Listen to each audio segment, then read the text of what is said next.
NTV নিয়মিত আয়োজন IFIC bank নিবেদিত এই সময়ে আপনাদের সবাইকে স্বাগত জানাচ্ছি। আমি শফিক শাহিন। আশা করছি যে যেখানে আছেন ভালো আছেন, নিরাপদে আছেন। দর্শক, এমন এক পরিস্থিতিতে দেশে বিশ্ব স্বাস্থ্য দিবস পালিত হচ্ছে যখন হামের মতো ভাইরাসে আক্রান্ত হয়ে শিশু মৃত্যুর মধ্য দিয়ে বহু মায়ের বুক খালি হচ্ছে। সংসদে স্বাস্থ্যমন্ত্রী মৃত্যুর সংখ্যা কমে আসছে দাবি করলেও গত ২৪ ঘন্টায় আরও ১১ শিশুর মৃত্যু হয়েছে।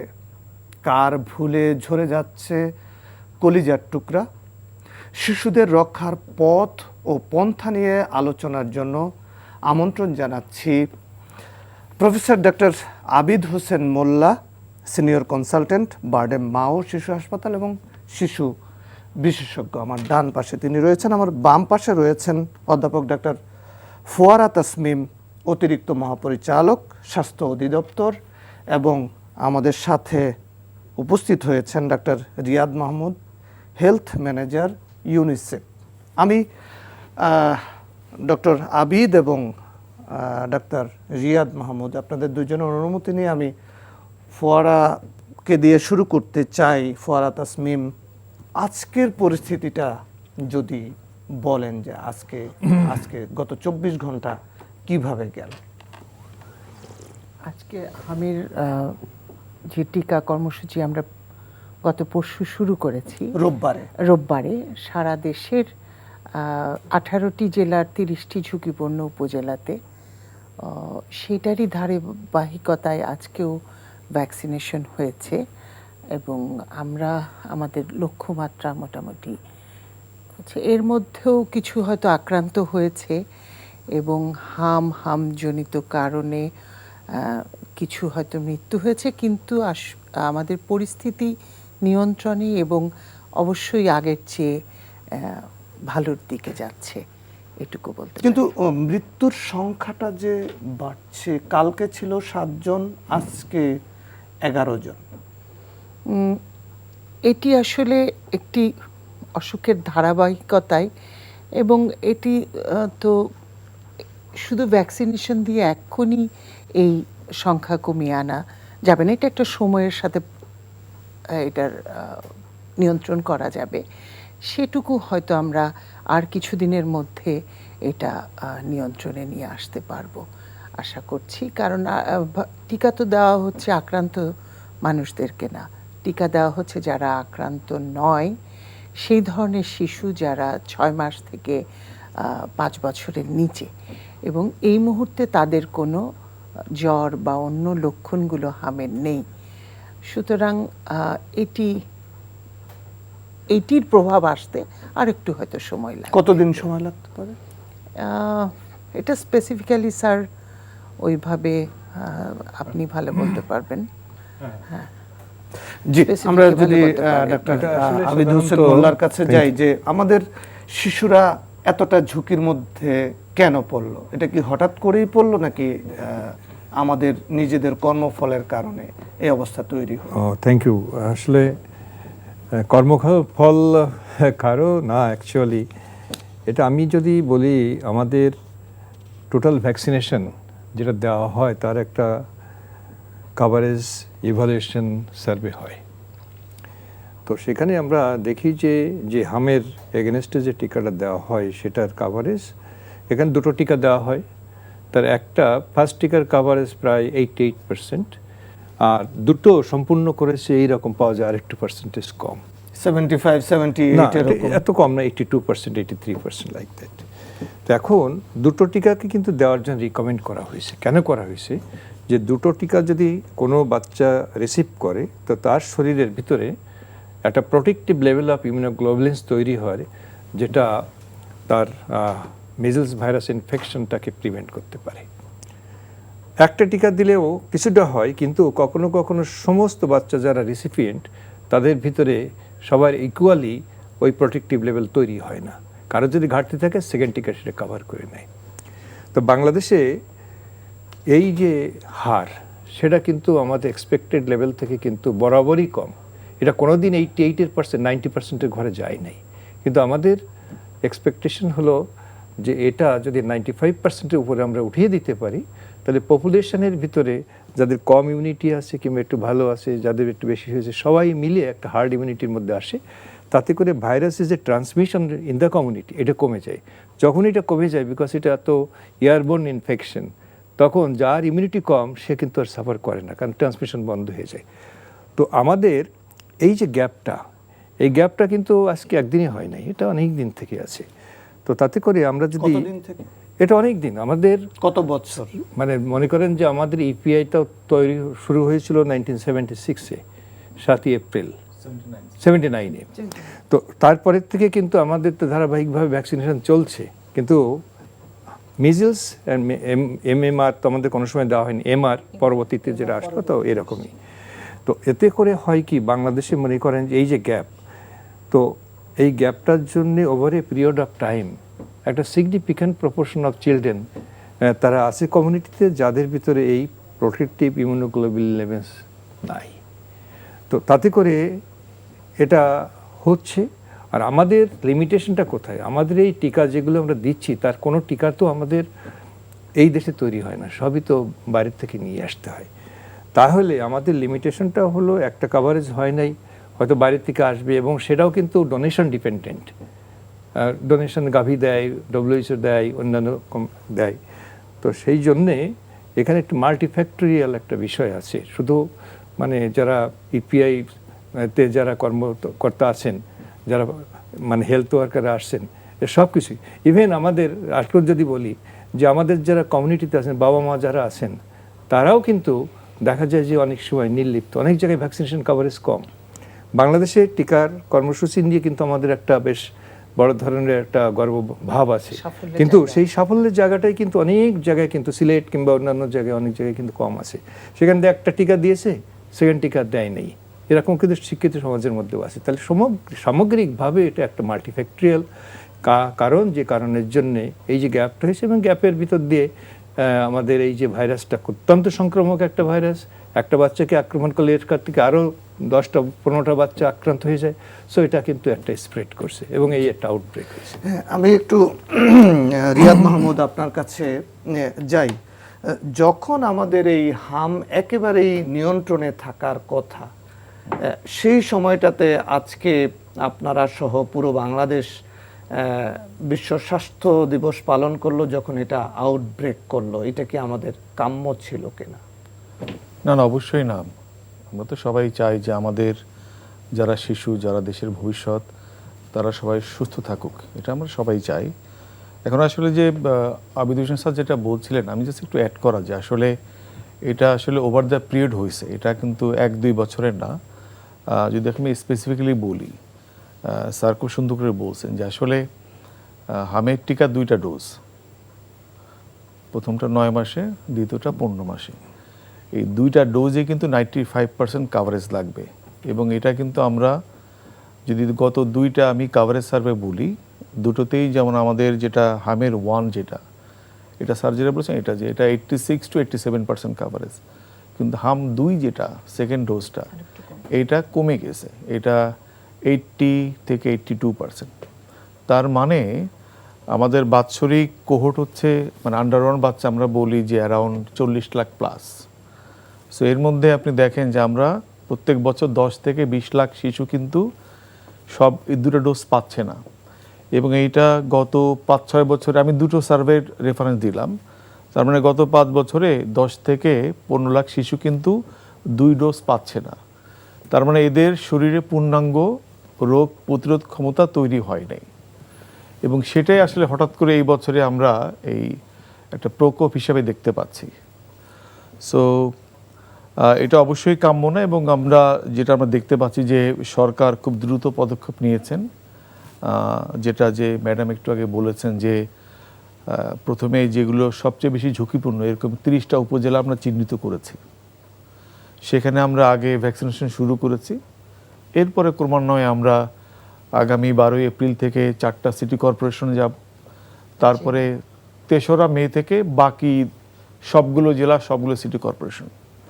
তো এখন আসলে এখানে যেটা যে স্যার যেটা বলছিলেন যে আসলে এইটা আমাদের মানে সবারই এখানে দায়িত্ব আছে। হামের যে সেকেন্ড ডোজ, এখানে হয় কি যে প্রথম ডোজ 9 মাসে, এর 6 মাস পরে সেকেন্ড ডোজ। অনেক মা বাবা হয়তো মনে করেন যে 1 বছর পার হয়ে গেছে, সব টিকা পেয়ে গেছে, কমপ্লিট ডান। সো এই সেকেন্ড ডোজটা 15 মাসে হওয়াতে, তো এখানে আসলে যে মা বাবার দায়িত্ব আছে, এবং আমি মনে করি যে ইভেন আপনাদেরও সাপোর্ট লাগবে যে সবাইকে মনে করিয়ে দেওয়া যে 15 মাসেও কিন্তু সেকেন্ড ডোজটা নিতে হবে। সো তখনই আমরা যে পূর্ণাঙ্গ ইমিউনিটি পাবো, এবং এটা ছাড়া ডিফিকাল্ট। এটা ছাড়া ডিফিকাল্ট কেন? কারণ আপনার যে হার্মটা এত বেশি, যে এটা ভয়ঙ্করভাবে ইনফেকশাস, যে যদি আমি তুলনা করি কোভিডের সঙ্গে, যে একজন কোভিড রোগী 2 থেকে 3 জনকে আক্রান্ত করতে পারত, কিন্তু হামের ক্ষেত্রে এটা একজন হামের রোগী আপনার 12 থেকে 18 জনকে আক্রান্ত করতে পারে। তো এই জন্য এই হার্ড ইমিউনিটিটা খুব ইম্পর্টেন্ট। তো আমরা আশা করি যে আমরা সবাই মিলে কাজ করে এই 95% কাভারেজ 2 ডোজের এটা আমরা অর্জন করতে পারবো। সেক্ষেত্রে আমরা ভবিষ্যতে আমরা বাচ্চাদেরকে বাঁচাতে পারবো। আরেকটা যেটা হচ্ছে যে এটা, এই যে প্রকোপটা শুধু কিন্তু বাংলাদেশে না, এই প্রকোপটা ইন্ডিয়াতে শুরু হয়েছে, ইন্ডিয়ার কয়েকটা প্রদেশে, আফগানিস্তানে হয়েছে। যদি আমি আরও উন্নত দেশে যাই, রিসেন্টলি আমেরিকাতে, ইউরোপে, ইংল্যান্ডে হামের প্রকোপ দেখা গিয়েছে। সো সুতরাং এটা মানে যে এটা অবশ্যই যে এক্সপেক্টেড না, কিন্তু আমরা দেখতে পাচ্ছি কেন জন্য এই বছরে উন্নত দেশেও কিন্তু হামের প্রকোপ দেখা দিয়েছে। সো আমাদেরকে আসলে ইমিউনিটি বাড়াতে হবে রুটিন টিকাদানের মাধ্যমে। সেখানে মৃত্যুর হার, বাংলাদেশের মৃত্যুর হারের মধ্যে কোনো পার্থক্য আছে কিনা? পার্থক্য ওখানেও আপনার অনেক, আমি এক্স্যাক্টলি যে আমেরিকার নাম্বারটা দেখছিলাম যে আমেরিকাতে কিন্তু অনেক মারা গেছে, হ্যাঁ, ইউকেতেও মারা গিয়েছে, এক্স্যাক্ট নাম্বারটা মনে নেই আমার। কিন্তু এখানে আমি আরেকটা জিনিস বলতে চাই, সেটা হচ্ছে যে রুটিন টিকাদানের পাশাপাশি আমরা প্রতি 4 বছর পর পর একটা মাস ক্যাম্পেইন করি।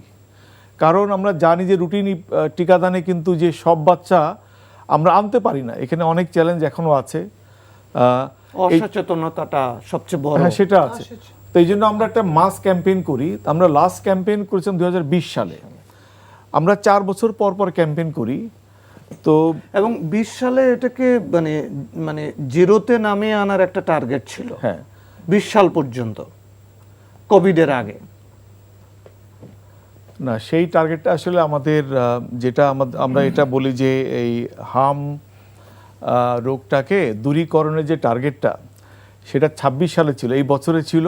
জি। এবং এটাকে WHO এটা বলেছে যে এটা 28 সালের মধ্যে করতে হবে। সো টার্গেটটাকে একটু বাড়ানো হয়েছে, কারণ যে এই রিজনে, মানে এই যে আমাদের সাউথ এশিয়া রিজনে সব কান্ট্রি ভালো করতে পারে না, এই জন্য 26 থেকে এটা আরও 2 বছর পিছানো হয়েছে। তো এই জন্য এই 2টা কৌশল লাগবে, যে রুটিন টিকাদান এবং 4 বছর পর পর মাস ক্যাম্পেইন। তো মাস ক্যাম্পেইনটা আমরা বিভিন্ন কারণে, অনেকগুলো কারণে আমরা আসলে 24-এ করতে পারিনি। এটাও একটা কারণ যে আমরা যদি ক্যাম্পেইনটা 24-এ করতে পারতাম, তাহলে কিন্তু অনেক শিশুকে আমরা কিন্তু যারা বাদ পড়েছে, টিকা পায় নাই বা 1 ডোজ পেয়েছে, সেকেন্ড ডোজ পায় না, ওদেরকে কাভার করতে পারতাম। কারণ ক্যাম্পেইনে দেখা যায় আমাদের কাভারেজ খুব ভালো হয়। সো আমি মনে করি যে 2টো কারণে, রুটিন টিকাদান এবং ক্যাম্পেইন, এই 2টো কারণে আমাদের যে এটা আমরা প্রকোপটা বেড়েছে। আরেকটা যেটা এবার খুবই যে উল্লেখযোগ্য, যে আমরা 9 মাসের কম বয়সী বাচ্চাদের ক্ষেত্রে প্রায় 34% বাচ্চা তার আক্রান্ত হয়েছে। আমরা টিকা শুরু করি কিন্তু 9 মাস থেকে। আমরা ধরে নিই মায়ের শরীরে যেই অ্যান্টিবডি নিয়ে বাচ্চাটা আসে, মায়ের অ্যান্টিবডি বাচ্চাকে 9 মাস প্রোটেকশন দিবে, এরপর আমরা টিকা দিব। এবার দেখতে পেলাম যে 34% বাচ্চা, ওদের বয়স 9 মাসের কম। সো আমাদেরকে এখন দেখতে হবে, এটা আসলে আমরাও চিন্তা করছি যে এটা আমরা ডিজিলদের সঙ্গেও কথা বলছি যে টিকাদান আগাবো কিনা, আর মায়ের শরীরে অ্যান্টিবডি কেন আসছে না। সো এটি কি মায়ের অপুষ্টি, নাকি অন্য কোনো কারণ আছে, নাকি এই হামের এখন যে স্ট্রেনটা, এটা কি তার বৈশিষ্ট্য চেঞ্জ করেছে কিনা। সো এটাও কিন্তু একটা ফাইন্ডিং, যে কারণে আমরা নর্মালি ক্যাম্পেইনটা করি কিন্তু 9 মাস থেকে 5 বছর। যেহেতু 9 মাসের কম বয়সী বাচ্চাদের ক্ষেত্রে আমরা হাম পেয়েছি, এই জন্য সরকারের সঙ্গে আমরা কথা বলেছি, ইউনিসেফ থেকে, এবং আমরা বয়সটা কমিয়ে এনেছি যে না আমরা 6 মাস থেকেই টিকা দিব, যাতে করে এই গ্রুপটাকে কভার করা যায়। জি, ধন্যবাদ আপনাকে। আমি ডক্টর ফোয়ারা তাসমিমের কাছে আমার প্রশ্ন, এই যে 5-6 বছরের একটা গ্যাপ কেন হলো? এই যে ক্যাম্পেইন হলো না, ভ্যাকসিনেশন পুরোদরে দেয়া গেল না, এটা মানে গ্যাপটা কেন হলো? গ্যাপটা আসলে কিছুটা হয়তো পূর্ববর্তী সরকারগুলোর বা এই যে যে সিস্টেমে তাদের হয়তো ওই ক্যাম্পেইনের বিষয়টা নানা কারণে হয়তো পিছিয়ে গেছে। এটা একটি কারণ হতে পারে, এবং কিছু ক্ষেত্রে স্বল্পতা ছিল ভ্যাকসিনের, এটাও হয়তো একটি কারণ। আমি একটু এই যোগ ইয়াতে, করি এখানে, আসলে যেটা মানে, কারণ এই ক্যাম্পেইনের পুরো সাপোর্টটা দেয় হচ্ছে GAVI, global alliance for vaccine immunization. আপনার এই ক্যাম্পেইন, যেমন আমরা যে ক্যাম্পেইন করতে যাচ্ছি, এখানে 2 কোটি বাচ্চাকে আমরা টিকা দিব। এই 2 কোটি ভ্যাকসিন এবং এই ক্যাম্পেইন করার সম্পূর্ণ খরচ গ্যাভি দেয়।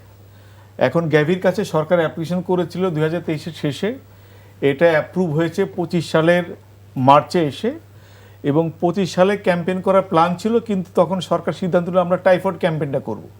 সো টাইফয়েড ক্যাম্পেইন করার কারণে হামটা করা যায় না।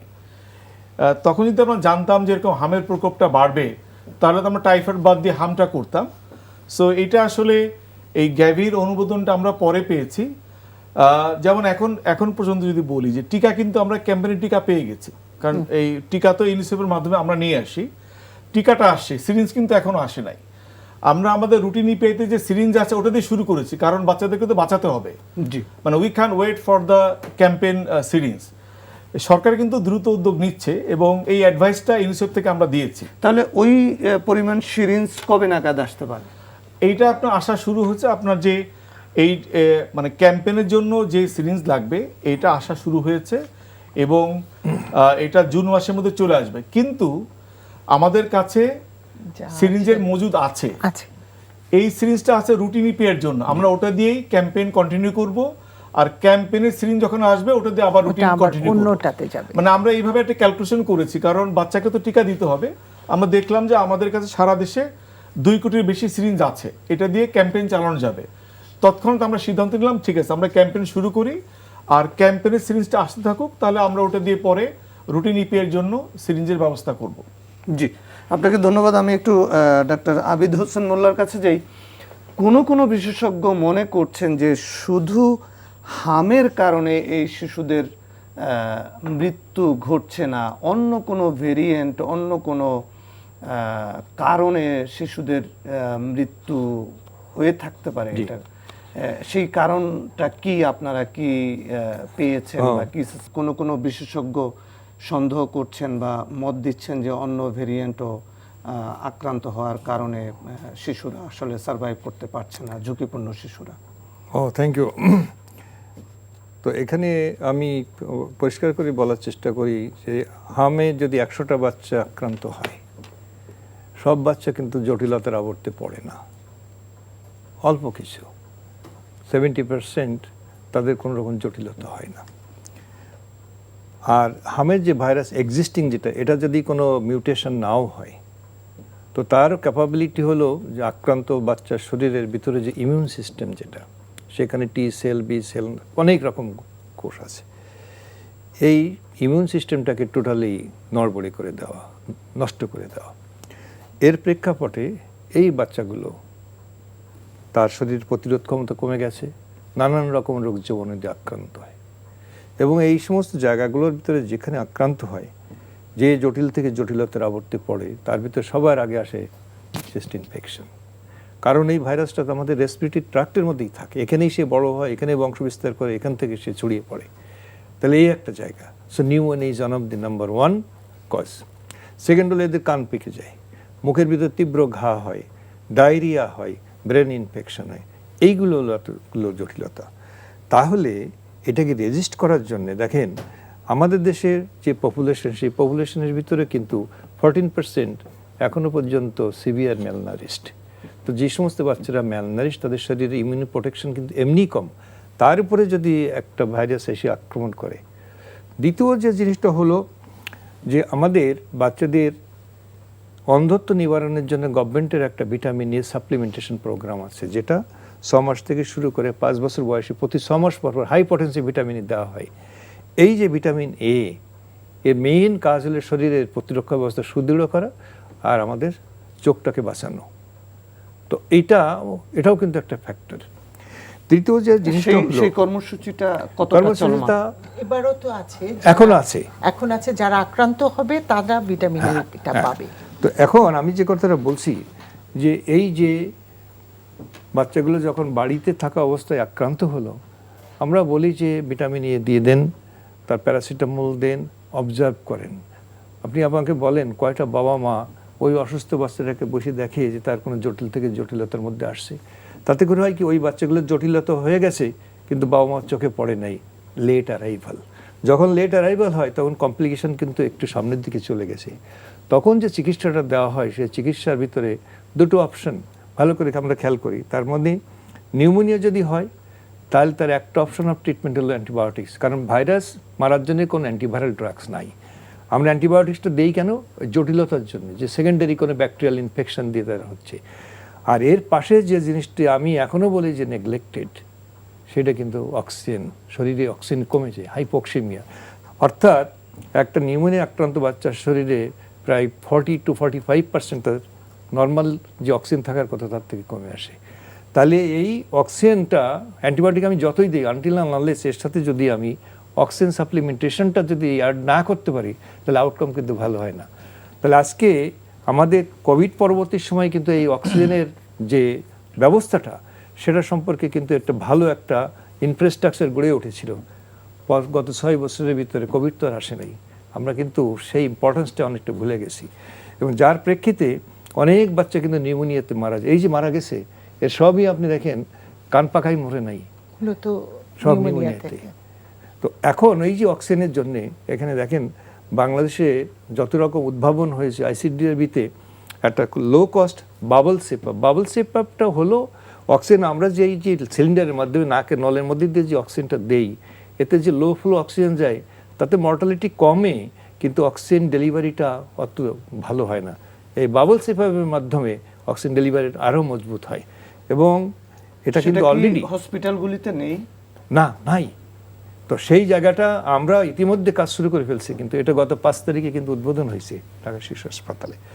এবং এখানে আমরা বাংলাদেশের বিভিন্ন জায়গা থেকে ডাক্তার এবং নার্স অলরেডি 3-4টা আমরা ট্রেনিং কন্ডাক্ট করে ফেলছি এর মধ্যেই। এবং গভর্নমেন্টও, স্বাস্থ্য মন্ত্রণালয় কিন্তু এটাকে সমস্ত দেশে অতি দ্রুততার সাথে এসকেলেশন করার জন্য নির্দেশ দিয়েছেন। আমরা সেটাতে পার্টিসিপেট করছি। তাহলে এই যে জিনিসটা যদি আমরা করতে পারি তাহলে আমরা তো খুবই হোপফুল যে নিউমোনিয়ার জটিলতা হবে, কিন্তু সেই জটিলতা যদি অ্যান্টিবায়োটিকের পাশাপাশি আমরা যদি এইটাকে এসকেলেট করতে পারি, তাহলে অক্সিজেনের যে ঘাটতি এইটা যদি আমরা নিবারণ করতে পারি, তাহলে নিউমোনিয়া হলেও সে থেকে মৃত্যু কিন্তু অনেক অনেক কমে যাবে। ওকে, আপনাকে ধন্যবাদ। আমি একটু ফুয়ারা তাসমিমের কাছে যাই যে এই ক্ষেত্রে মানে আমাদের ঝুঁকিপূর্ণ শিশুদেরকে রক্ষায় স্বাস্থ্য অধিদপ্তর এবং স্বাস্থ্য মন্ত্রণালয় কি কি ইনিশিয়েটিভ নিয়েছে যাতে মানে কোনো মা অথবা তার বাবা সন্তানের তারা যেন বুঝতে পারেন যে আমাদের এই মুহূর্তে এই জায়গায় যাওয়া দরকার, আমাদের এই করণীয় ঠিক করা দরকার। যেমন প্রথমতই এই জিনিসটা যে এই ভ্যাকসিনের ব্যবস্থা করা এবং দ্রুত গতিতে সব জায়গায় ভ্যাকসিন পৌঁছে দেওয়া এবং এই বাচ্চাগুলোকে এই ভ্যাকসিনের আওতায় আনা, এই প্রচারটা এবং এই কাজটা অতি দ্রুততার সাথে স্বাস্থ্য মন্ত্রণালয় এবং স্বাস্থ্য অধিদপ্তর করেছে। এবং এখন যেমন কোন কোন লক্ষণ দেখা দিলে আমরা তাদেরকে হসপিটালে আসবে বা এটাকে হাম ভাববে, এই জিনিসটাও তাদেরকে জানানো হচ্ছে বিভিন্ন মাধ্যমে। এবং স্যাররাও এই যে ট্রেন আপ করছেন যে, এবং আমরা আরও কিছু পদক্ষেপ নিয়েছি যে প্রোগ্রাম যে ওদের ট্রেনিং দিব এবং তারা যে আবার তাদের জায়গাগুলোতে বিভিন্ন জায়গায় যারা তারা ট্রেনিং দিয়ে যাতে এই কেউ রোগাক্রান্ত হলেও সেটা যাতে জটিলতাতে না যায় এবং বাচ্চারা যাতে নিউমোনিয়া বা আরও জটিল আকার ধারণ করে যাতে মৃত্যুতে না যায় সেটার জন্য যা যা পদক্ষেপ নেওয়ার, এবং আরও ভ্যাকসিন, এবং আমরা আগামী মাসে আশা করা যাচ্ছে সারা দেশেই ভ্যাকসিন প্রোগ্রাম, যেসব জায়গা ঝুঁকিপূর্ণ না তাদেরকেও যাতে আমরা ভ্যাকসিন দিয়ে এই যে হার্ড ইমিউনিটির দিকে যাওয়া যায় সেই ব্যবস্থা সরকার অতি সত্বর নিয়েছেন এবং ওনাদের কোনো সাহায্য নিয়ে। শিশু যদি হামে আক্রান্ত হয় তাহলে তার পিতামাতা বা তার স্বজনরা কি কি ব্যবস্থা নেবে? তারা হচ্ছে স্যার যেটা একটু আগে বললেন যে তারা অবজার্ভ করবে, জ্বরের জন্য সাধারণ যে তাকে ওষুধ দেওয়া, তারপর ভিটামিন এ দেওয়া, এগুলো আছে। এবং যদি মনে হয় যে এটা সাধারণ জ্বর নয় বা গায়ে র্যাশ দেখা দিচ্ছে বা তাহলে অবশ্যই, এবং স্বাস্থ্যকর্মীরা কিন্তু অলরেডি কি লক্ষণ দেখা দিলে আসতে হবে সেই কথা কিন্তু ঘরে ঘরে যেয়ে জানিয়ে আসছে, এবং তারা তাদের সাথে যোগাযোগ করবে, দরকার হলে নিকটবর্তী হসপিটালে যাবে। দরকার হওয়ার সাথে আমি অ্যাড করি, সেটা হলো আমি একটু আগে বলছিলাম যে আসলে নিউমোনিয়া রিলেটেড যে সমস্ত কমপ্লিকেশনগুলো হয় তার ভিতরে নিউমোনিয়া সর্বোত্তম। বাংলাদেশের একটা প্রোগ্রাম আছে integrated management of childhood illness. এই প্রোগ্রামের আওতায় আমরা এই দেশে হাজার হাজার স্বাস্থ্যকর্মীকে প্রশিক্ষণ দিয়েছি, লোকালি দিয়েছি, এখানে দিয়েছি। তাতে করে খুব দুটো সিম্পল মেসেজ আছে বাবা মাদের জন্য। ওই যে আমরা বললাম যে আপনার বাচ্চা জ্বর হয়েছে, জ্বরের সাথে সাথে শরীরে র্যাশ আসছে, আপনি ধরেই নেন এটা হাম, অন্য কিছু চিন্তা করার দরকার নেই। তাহলে এই হাম হলে পরে আপনার বাচ্চার নিউমোনিয়া হতে পারে, তার হয়েছে কি হয় নাই আপনি এটা বোঝার জন্যে আপনার দুটো জিনিস আপনি খেয়াল করেন। মাকে যদি আমি শিখিয়ে দিই যে মা আপনি তো প্রত্যেক দিন কীভাবে আপনার বাচ্চার শ্বাস নেয় আপনি তো দেখেন, আপনার কাছে যদি আজ মনে হয় যে তার শ্বাসের গতিটা একটু দ্রুত লাগছে, একটু বেশি লাগছে, কেমন যেন একটু লাগছে, বাচ্চা কোকাচ্ছে, আপনি ধরেই নেবেন যে সে জটিলতার মধ্যে রয়েছে, আপনি তাড়াতাড়ি করে স্বাস্থ্যকেন্দ্রের ডাক্তারের কাছে যান। একটা মেসেজ। দ্বিতীয় মেসেজটা কি, যে বাচ্চা যখন শ্বাস নেয় তখন এই গলার নিচে এখানে বুক এবং পেটের যে সংযোগস্থল এইখানে আর দুই পাশে যে খাঁচা, এই খাঁচার নিচে ডেবে যাচ্ছে কিনা, এই দুটোকে আপনি খেয়াল করেন।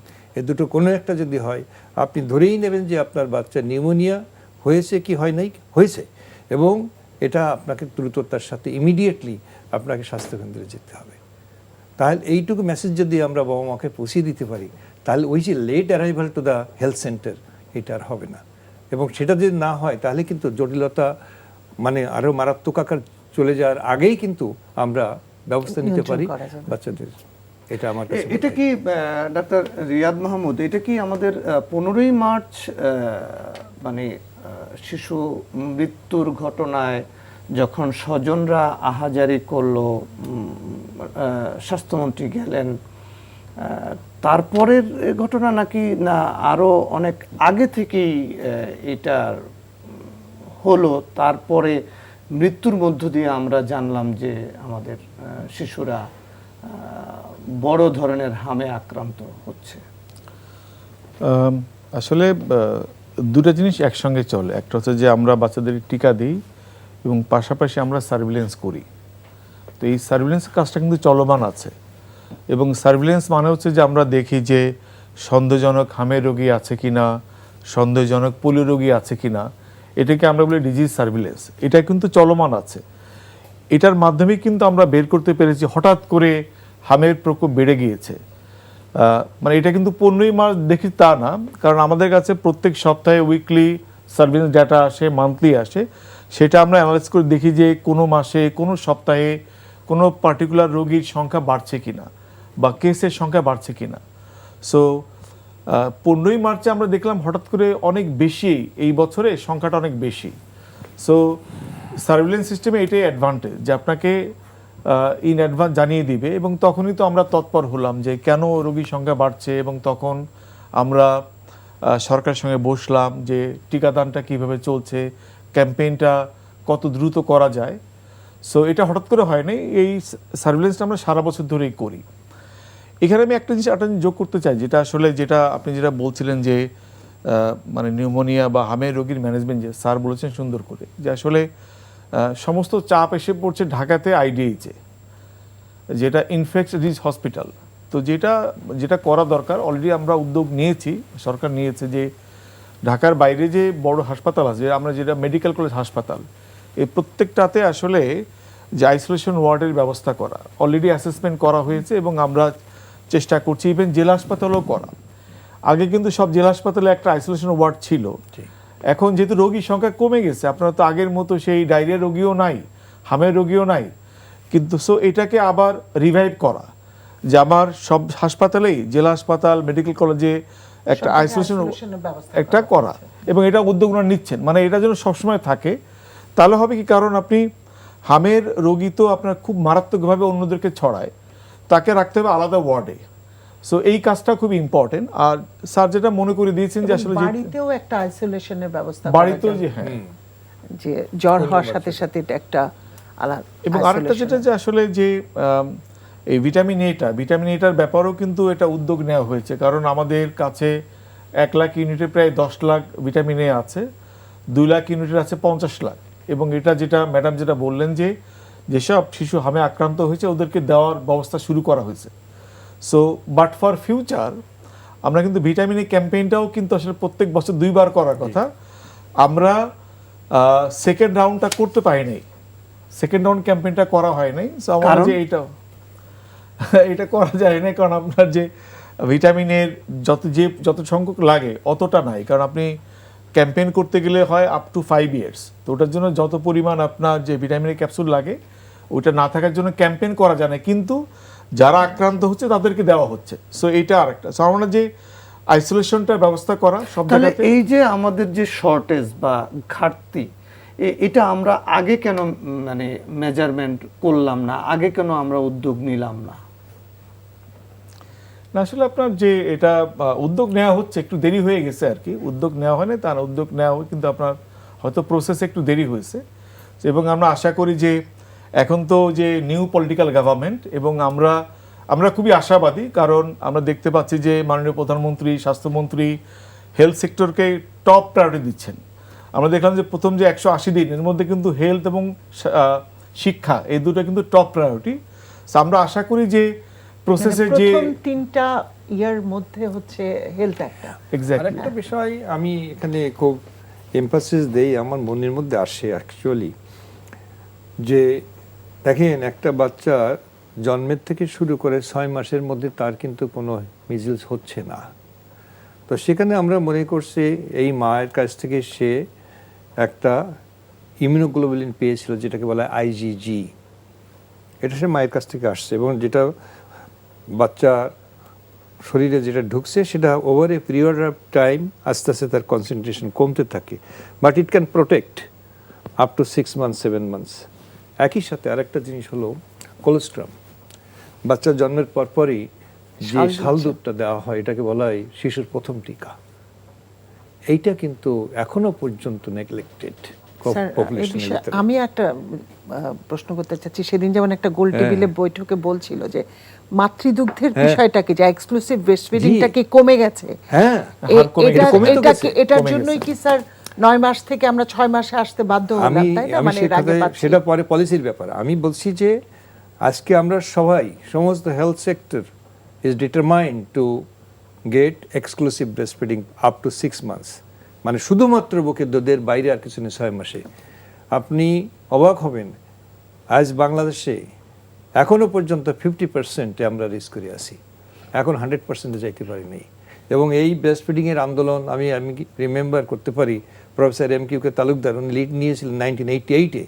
সেখান থেকে আজকে পর্যন্ত এই প্রায় 50 বছরে 40 বছর হয়ে যাচ্ছে। এই 40 বছরে আমরা সেই 50% উপরে যাইতে পারিনি। এটাও কিন্তু আমাদের একটা ফেলিওর। এবং তাতে করে হয় কি, এই ব্রেস্ট মিল্কের মাধ্যমে, মায়ের কাছ থেকে দুধের মাধ্যমে IgA বলে আর একটা ইমিউনোগ্লোবুলিন আসে, যেটা প্রোটেকশন দেয়। তাহলে যেই বাচ্চাটা মায়ের দুধের থেকে বঞ্চিত হচ্ছে, কোলেস্ট্রম পাচ্ছে না, তাহলে সে আজকে কথা আসছে কিন্তু হচ্ছে না, গ্রো করছে না। এবং তাহলে আজকে আসছে যে 9 মাস পর্যন্ত আমরা প্রোগ্রাম নিয়ে আসছি, এই যে তার আগেও অনেক বাচ্চা আক্রান্ত হচ্ছে, কেন হচ্ছে? আমি তো মনে করি this could be one of the factor, মানে যে ইমিউনিটিটা আমরা আগেই আশা করছিলাম সেটা আমরা আশা করতেছিলাম যে সে কোলেস্ট্রাম পাবে, ইমিউনিটি আসবে, এক্সক্লুসিভ মায়ের দুধ বা সেখান থেকে ইমিউনোগ্লোবুলিন পাবে, প্লাস মায়ের দুধে মায়ের কাছ থেকে যে ইমিউনোগ্লোবুলিনটি পেয়েছে সেটা পাবে। কিন্তু এই একটা ব্যাপার। আর দ্বিতীয় হলো যে পলিসির ব্যাপার, যেটা হলো ভ্যাকসিনেশন 9 মাস থেকে আগাই নিয়ে আসার জন্য এটা হয়তো গবেষণা, তারপরে এভিডেন্স, কিছু research, তারপরে evidence কনসেনসাস research, হ্যাঁ। সবকিছু মিলিয়ে হঠাৎ করে একটা কিছু তো আর করা যাবে না, এটা হয়তো হবে। তবে আমি মনে করি অ্যাটলিস্ট 8 মাস পর্যন্ত যে প্রোটেকশন যেটা আমরা বিশ্বাস করতাম সেটা যদি এনশিওর করতে হয়, তাহলে আমার মনে হয় যে মানে জনগণের এটার মধ্যে পাশাপাশি ওই যে হ্যাঁ এর পাশাপাশি যে না আপনাদের বাচ্চাদের প্রত্যেকটা বাচ্চার জন্মের পরই যাতে শাল দুধ খায়, প্রত্যেকটা বাচ্চার যেন শাল দুধের পরে মায়ের দুধ ছাড়া অন্য কিছু না 6 মাস 6 পর্যন্ত মাস আর কিছুই পর্যন্ত খাবে খায়। না। এই মেসেজটাও কিন্তু আমার মনে হয় যে it could have a very important role এই হার্ম প্রিভেনশনের জন্য। জি, ধন্যবাদ আপনাকে। আমি একটু ডক্টর ফোয়ারা তাসমিমের কাছে যাই যে আমরা ভ্যাকসিন দিলাম না, আমরা ভিটামিন এ ক্যাপসুল দিলাম না, ক্যাম্পেইন করলাম না, তাহলে আমরা করলামটা কি? এই যে গ্যাপটা কেন হলো, কারা করলো? একদম হয়নি তা না। যেটা ইপিআইয়ের যেটা আছে সেখানে তো দেওয়া হচ্ছে, কিন্তু কিছু কিছু হয়তো আমাদের ওভারঅল জনগণও যায়নি নিতে হয়তো, বা ওই যে যেটা বললো যে প্রথম ভ্যাকসিনগুলো কিন্তু হয় 9 মাস হতে যেয়ে দেখা যায় কমে যাচ্ছে, তারপরে দেখা যাচ্ছে 9 মাসে কিন্তু পুরোপুরি আমরা দিতে পারছি না, সেটা 15 মাসে আর একটা দিলে তারপরে হয়তো আমরা ইমিউনিটিটা আসতো। কিন্তু অনেকেই আর সেকেন্ড ডোজ পর্যন্ত Community ওইটা participation। কমিউনিটি পার্টিসিপেশন যেটা, সেটা হয়তো এক ধরনের মানুষের বিশ্বাস বা এক ধরনের হয় না, বাবা মাদের একটা নেগলিজেন্সি, মনে করে বছর পার হয়ে গেছে এখন হয়তো আর ওইটার অসুবিধা নাই, আর হয়তো কিছু প্রশাসনিক ঘাটতি থাকতে পারে। কিন্তু সব কিছু মিলে ওই যে স্যার যেটা বললেন যে এটা একটা মাল্টিফ্যাক্টোরিয়াল বিষয় কাজ করেছে, শুধুমাত্র কোনো একটা বিষয়কে আমরা দায়ী করতে পারি না এটার ব্যাপারে। জি, এখন আমাদের যদি ডক্টর আবিদ হোসেন মোল্লা আমরা দেখি যে আমাদের মোট যে বাজেটের মাত্র 1 ভাগ হলো আমাদের স্বাস্থ্য খাতের জন্য বরাদ্দ। এই বরাদ্দ রুগ্ন থাকার কারণেই কি নেশন হিসাবে আমরা আরো রুগ্ন হয়ে যাচ্ছি কিনা, আমাদের এই খাত আরো তলানের দিকে যাচ্ছে কিনা? আমি শুধু বরাদ্দ না, আমি বরাদ্দ আপনি 1% থেকে আপনি 10% বাড়াই দেন, কথার কথা, until unless you can manage it efficiently. আজকে আপনি দেখেন আমাদের প্রোগ্রাম আছে, আমাদের ইপিএফ প্রোগ্রাম আছে, আমাদের আইওআইসিএফ প্রোগ্রাম আছে, infant and young child feeding programme, vitamin A programme আছে, স্কুল হেলথ প্রোগ্রাম আছে, ডিওয়ার্মিং প্রোগ্রাম আছে, প্রোগ্রাম সব সেট আপ আছে। কিন্তু আমার কাছে যে জিনিসটা মনে হয় এটার সুপারভিশন, মনিটরিং, পানিশমেন্ট, রিওয়ার্ড, এই জায়গাগুলো দেখেন। আজকে আমার ডাক্তাররা কোভিডের সময় কী কাজ করছে, তারপরে আমার স্বাস্থ্যকর্মীরা কাজ করতেছে, এই ভ্যাকসিনেশন প্রোগ্রাম, ক্যাম্পেইন প্রোগ্রাম তো করছে বলে কিন্তু আমরা একটা পর্যায়ে কিন্তু আমাদের infant mortality rate, under 5 mortality rate, maternal mortality rate কিন্তু অনেক সিগনিফিক্যান্টলি কমে আসছে। আবার একই সাথে কিন্তু আমরা দেখতে পাচ্ছি যে অনেকগুলো প্রোগ্রাম থাকার সত্ত্বেও সেই সমস্ত প্রোগ্রামগুলো এফিশিয়েন্টলি যাচ্ছে না। তো এইগুলোকে সুন্দরভাবে যদি আমাকে ম্যানেজ করতে পারি, আপনি বাজেট যতই আপনি বাড়ান না কেন, এই ম্যানেজমেন্ট পার্সপেক্টিভে যদি আমরা ঠিকমতো মনিটরিং, সুপারভিশন এবং তার জন্যে যে খুব ভালো কাজ করছে তাকে একটা রিওয়ার্ড দেওয়া, এটা কিন্তু এনকারেজমেন্ট হয়। তো এই সমস্ত জায়গাগুলো আমার মনে হয় যে it is equally important, not only budget. তো সুতরাং আমি আসলে স্যার কতগুলো ধাপ আছে না, একটা হচ্ছে ফিলোসফিক্যালি আমি কি করব, তারপর হচ্ছে একটা অর্গানাইজেশনাল বিষয়, আর একটা হচ্ছে ধরেন ম্যানেজমেন্ট, সব মিলায়ে তো একটা জিনিসের হেলথের এই যে বিষয়টা। ডেফিনেটলি আপনি যেটা বলেছেন যে বাজেট বাড়ালে তো অবশ্যই আমাদের সক্ষমতা আরো বাড়বে, ইউটিলাইজেশন কোনটা আমরা কিভাবে করব, সেই প্ল্যানিংগুলো আমার মনে হয় যে একই সাথে ইকুয়ালি ইম্পর্টেন্ট। এবং তবে বাড়ানো হবে ধরনের একটা আছে যে পর্যায়ক্রমিকভাবে এটা হয়তো 5%-এ যাবে আগামী কয়েক বছরের মধ্যে, এই ধরনের এটা দরকার আসলে। কারণ আসলে আমাদের যেটা বরাদ্দটা স্যার যেটা বলছে আমি ফুললি এগ্রি করি যে শুধু বাড়ালে হবে না, এটাকে ইফেক্টিভ ইউটিলাইজ করতে হবে, এটাও ইম্পর্টেন্ট। কিন্তু আমাদের যে বরাদ্দ এটা হচ্ছে second lowest in the world, এবং আমরা খুবই হ্যাপি কারণ বিএনপি গভর্নমেন্ট বলেছে যে এটা 5% বাড়াবে। কারণ গত 20 বছরে এটা less than 1% of GDP. So আমরা দেখলাম যে ইলেকশন ম্যানিফেস্টোয় আছে যে স্বাস্থ্য খাতে জিডিপির যে বরাদ্দের হার 5% নেওয়া হবে। এটাকে আমরা ইউনিসেফ থেকে ওয়েলকাম করি এবং আমরা চাই এটা গভর্নমেন্ট করুক, কারণ স্বাস্থ্য খাতে যেটা আমরা দিচ্ছি এটা কিন্তু ইনভেস্টমেন্ট, এটা কিন্তু খরচ না, এটা কিন্তু ইনভেস্টমেন্ট। যদি আমি টিকার কথা বলি, আমরা একটা স্টাডি করেছি মিনিস্ট্রি অফ হেলথের সঙ্গে, ইউনিসেফ এবং মিনিস্ট্রি অফ হেলথ। যদি আপনি টিকাতে যদি আপনি $1 ইনভেস্ট করেন, আপনার রিটার্ন হচ্ছে $25.2, কারণ বাচ্চাদের রোগ হবে না। টিকার কারণে প্রত্যেক বছর 94,000 ডেথ হচ্ছে না বাচ্চাদের, 50 লক্ষ অসুখ হচ্ছে না বাচ্চাদের টিকার কারণে। সো আপনার যদি একটা বাচ্চা অসুস্থ হয়, তার যে ইকোনমিক এবং আদার কস্ট, এটা আসলে যেই ফ্যামিলি তারা জানে। এটা শুধু তো আর্থিক কষ্ট না, যে মা বাবা কাজে যেতে পারছেন না, তাই না, একটা মেন্টাল স্ট্রেস। সো আমাদের যে বার্ডেনটা হয় যে আপনার অসুখ হলে এটা কমে যায়, 50 লাখ রোগ হয় না, 94,000 ডেথ হয় না টিকার কারণে। এইটা একটা হিউজ রিটার্ন অফ ইনভেস্টমেন্ট।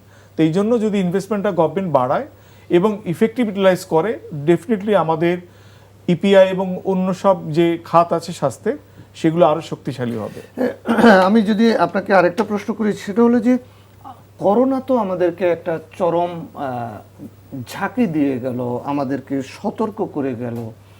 তো করোনার পরে কি আমরা অনেকটাই রিল্যাক্স হয়ে গেলাম, যে আমরা ভাবলাম যে আর কোনো এই ধরনের মহামারী আসবে না, অথবা এই ধরনের ভাইরাস আমাদেরকে ধাক্কা দিবে না?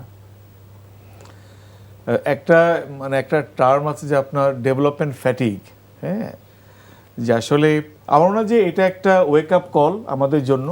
কারণ ইপিআইটা হচ্ছে সবচেয়ে সাকসেসফুল প্রোগ্রাম বাংলাদেশের জন্য, সবচেয়ে। এবং আমরা গ্যাভির কাছে 2বার অ্যাওয়ার্ড পেয়েছি, হ্যাঁ, এটার কারণে। এখন আমরা এত বেশি ভালো করছি, হয়তোবা এটা একটা যে কি বলে একটা কমপ্লেসেন্সি নিয়ে আসছে আমাদের মধ্যে। সো আমরা যে একটু যে স্যার বলছিলেন না যে সুপারভিশন মনিটরিং আগের মতো হয় না। আমার চাকরি শুরু হয়েছে ইপিআইয়ের মাধ্যমে 99-এ। তখন যে ডেভোশন আমি দেখেছি যে among the workers and supervisor, সেটা আবার ফিরে আনতে হবে। We need to bring back the golden days of immunisation, এটা খুব দরকার। সো কোভিড থেকে কিন্তু আসলে অনেক শিখেছি আমরা। কোভিডের পরে দেখেন এই যে আমরা বৃহস্পতিবার মিটিং হলো, রবিবারে আমরা ক্যাম্পেইন করার সাহস পেলাম কিভাবে? কারণ আমরা কোভিড ক্যাম্পেইন করেছি। এটার জন্যই এত দ্রুততার সাথে আমাদের যে সক্ষমতা তৈরি হয়েছে কোভিড থেকে, আমরা করেছি। দেন কোভিড থেকে আমরা শিখেছি ডিজিটালাইজেশন।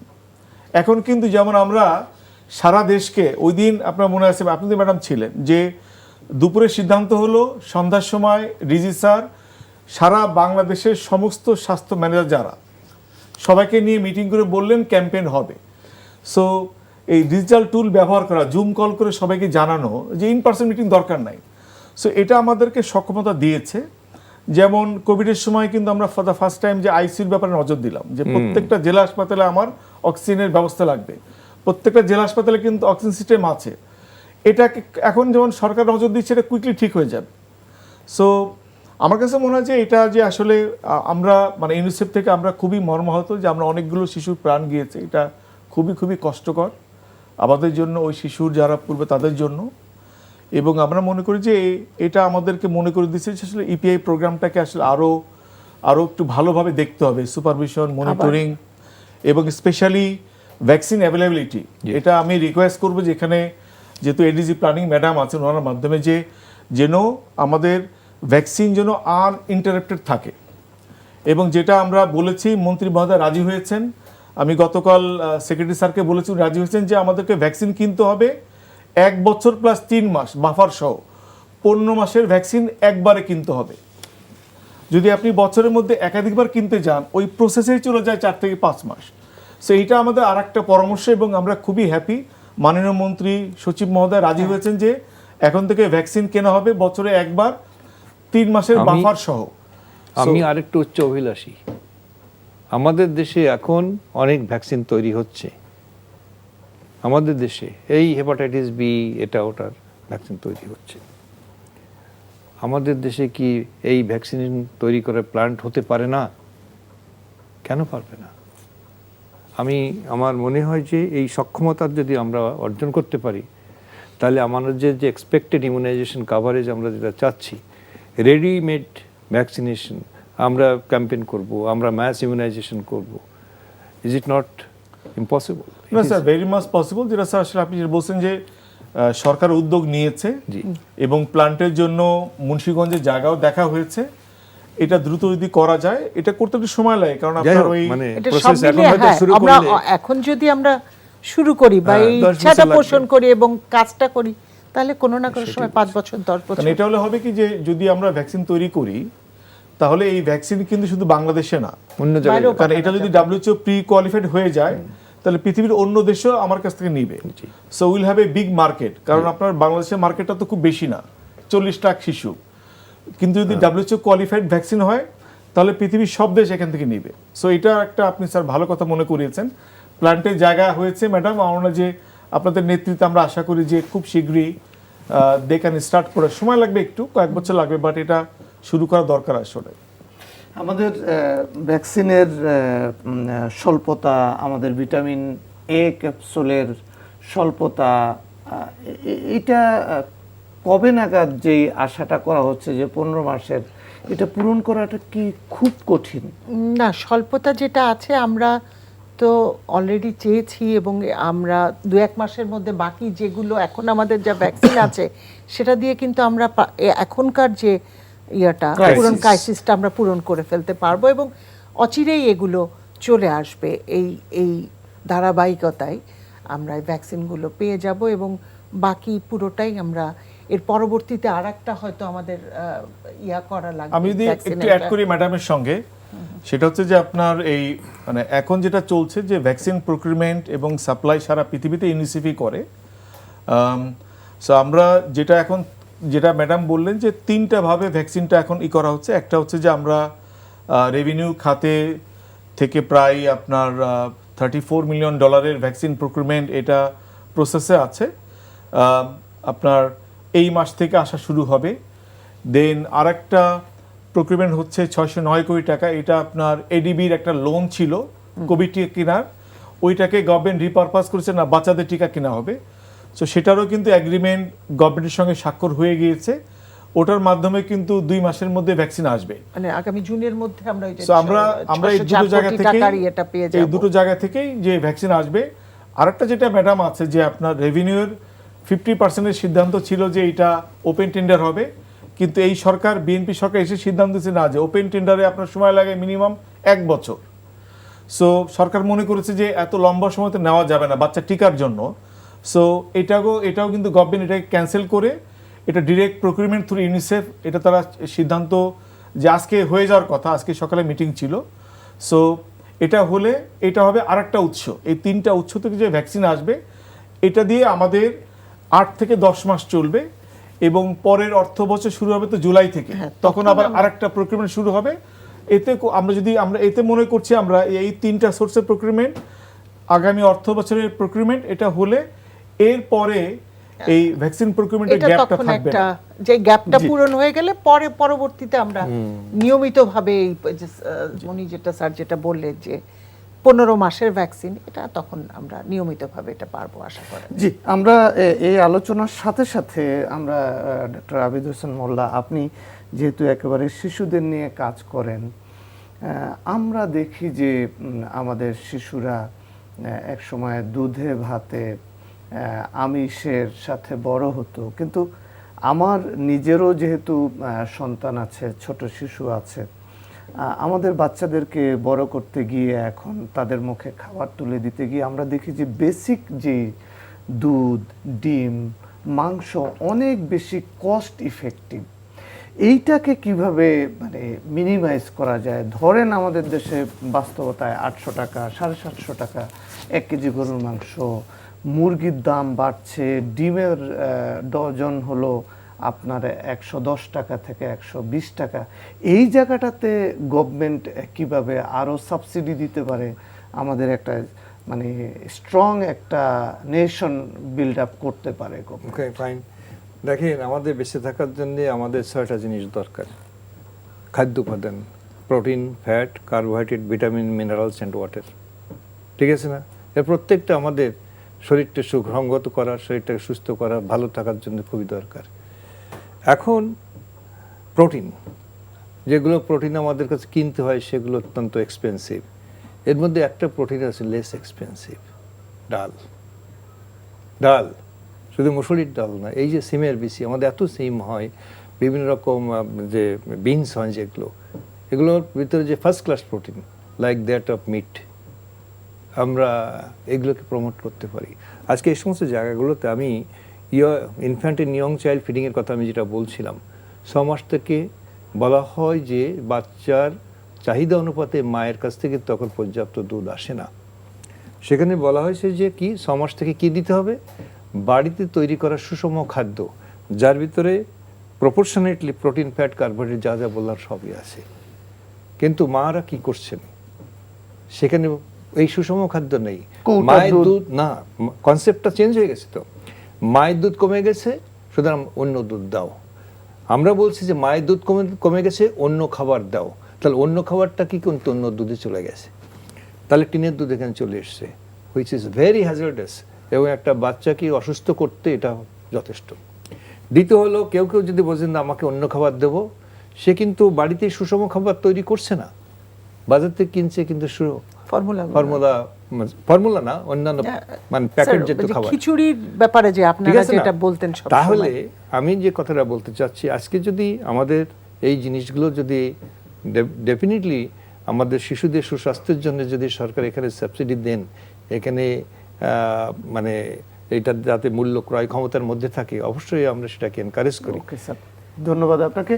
আপনারা এইটাকে একটা ক্যাম্পেইনের মধ্যে নিয়ে আসতে পারেন কিনা, গভর্নমেন্টের সাথে আলোচনা করতে পারেন কিনা, যে আমাদের গরুর দুধ, আমাদের মাংস, আমাদের মাছ বাচ্চারা যেন মানে সুলভ মূল্যে খেতে পারে, সেটা আপনারা মানে সেটা তো আনাই যায়। আর তাছাড়া এবছরের যে স্বাস্থ্য দিবসের প্রতিপাদ্য ছিল যে স্বাস্থ্য বাড়ানো, মানে আর যেগুলো আছে মাছ, মাংস, সবজি আমরা যেগুলো খাচ্ছি, এগুলাও যাতে মানে ভালোভাবে গ্রো করে, বিভিন্ন মানে হ্যাজার্ডাস ছাড়া, উপাদান ছাড়া, সেটার দিকেও তো নজর দেওয়া দরকার আমাদের, যে এগুলাও যাতে আমরা পুষ্টিকরভাবে পাই। কারণ আমরা সুস্থ থাকতে হলে আমাদেরও সুস্থ থাকতে হবে, আর এই যে প্রসেসটাও, এই খাদ্য প্রসেসটাও যাতে আমাদের ভালো থাকে, এটাও আমাদের দেখতে হবে। ওকে, আপনাদের তিনজনকেই ধন্যবাদ জানাচ্ছি। আমরা একদমই শেষ পর্যায়ে শেষ করছি। দর্শক, আপনারা দেখছিলেন আইএফআইসি ব্যাংক নিবেদিত এই সময় অনুষ্ঠান। আমাদের শিশুরা ভালো থাকুক, নিরাপদে থাকুক, এবং তারা যাতে সুষ্ঠুভাবে বেড়ে উঠতে পারে, সরকার সেই দিকে নজর দিবে, এই প্রত্যাশা রেখে আজকে এখানেই শেষ করছি। আপনারা ভালো থাকুন, নিরাপদে থাকুন।